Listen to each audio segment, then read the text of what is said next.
नमस्कार दोस्तों, कैसे हैं आप सभी लोग। बोर्ड एग्जाम क्लासेस में मैं आपका दोस्त विपिन कुमार आपका हार्दिक स्वागत करता हूं। तो दोस्तों, आज हम लोग लेके आए हैं पत्र लेखन, जिससे हमारे यानी बोर्ड में हमारे 6 अंक प्राप्त कर सकते हैं। यानी बोर्ड में हमारी 6 अंक का आता है। तो दोस्तों, बहुत ही सरल और सिंपल होता है।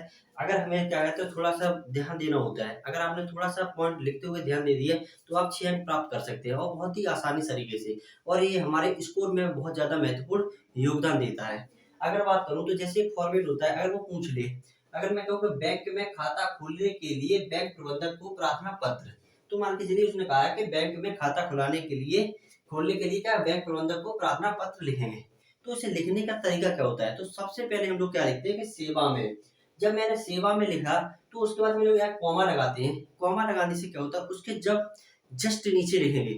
अगर जैसे मैंने सेवा में लिखा, अब कुछ लोग क्या होते हैं, कुछ विद्यार्थी होते हैं सेवा में लिखा और उसके आगे लिखने लगे, तो ये क्या होता है, हमारा फॉर्मेट गलत होता है। इससे हमें क्या आता है कि आप 6 अंक का है, आप उसे जब पूरा लेके आए तो जो कॉपी चेक करने वाले कक्ष निरीक्षक या जो चेक एग्जामिनर है, तो वो क्या आपको 2 या 3 नंबर देके छोड़ देंगे।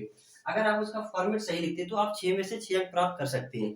तो आप जब भी हम लोग लिखेंगे तो सेवा में कॉमा लगाने के बाद हम लोग किसके लिए लिख रहे हैं, तो हम लोग बैंक शाखा के लिए लिख रहे हैं, शाखा प्रबंधक के लिए लिख रहे हैं।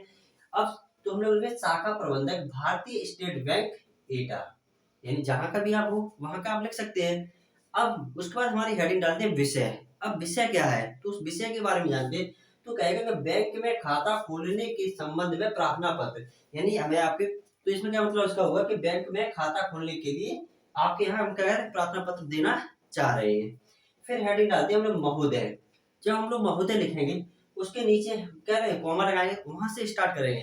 तो हम लोग लिखेंगे सबने निवेदन यह है कि मैं प्रार्थी यहाँ अपना एक्चुअल नाम नहीं देना है। यहाँ क्या लिखना है, का खा गा या जो भी आप मेंशन कर सकते हैं तो वो कर सकते हैं, लेकिन अपना एक्चुअल नाम नहीं लिखेंगे।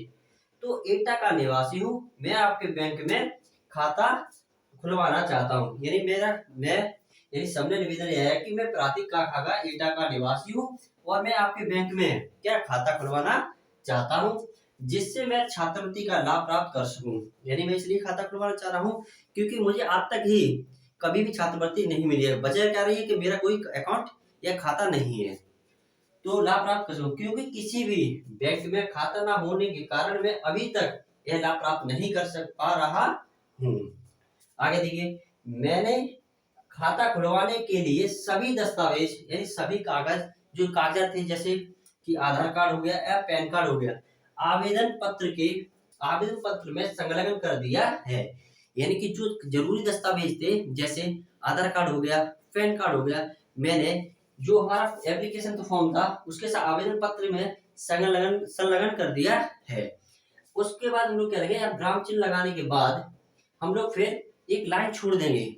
उसके बाद हम फिर वहां से लिखेंगे कि अतः आपसे निवेदन यह है कि आप अपने बैंक में मेरा नया खाता खोलने की महान कृपा करें। यानी आप अपने अकाउंट यानी बैंक में आप मेरा खाता खोलने की महान कृपा करें। आपकी अति महान कृपा होगी, यानी आपकी बहुत ज्यादा महान कृपा होगी।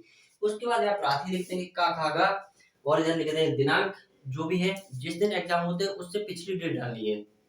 तो दोस्तों, ये बहुत ही ज्यादा सिंपल और सरल भाषा में थी।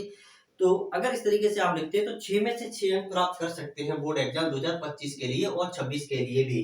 और दोस्तों, ये फॉर्मेट एक है, चाहे वो किसी से पूछ ले या गंदगी के हेतु पूछ ले तो यही फॉर्मेट होगा। तो जब गंदगी हेतु पूछेगा तो हम लोग लिखेंगे सेवा में नगर पालिका, या अगर आप शहर से हैं तो नगर पालिका के लिए लिखेंगे, अगर आप गांव से हैं तो कैसे लिखेंगे, तो गांव से हैं तो ग्राम पंचायत प्रधान के लिए लिखेंगे। विषय क्या हो जाएगा हमारा, तो विषय हो गया सफाई हेतु, तो हो जाएगा।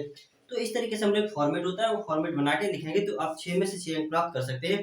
तो आइए, आपको वीडियो पसंद आई तो वीडियो को लाइक करें और शेयर भी करते रहे और सब्सक्राइब करना ना भूलें और एंजॉय भी करते रहिए। Thank you so much. जय हिंद, जय भारत।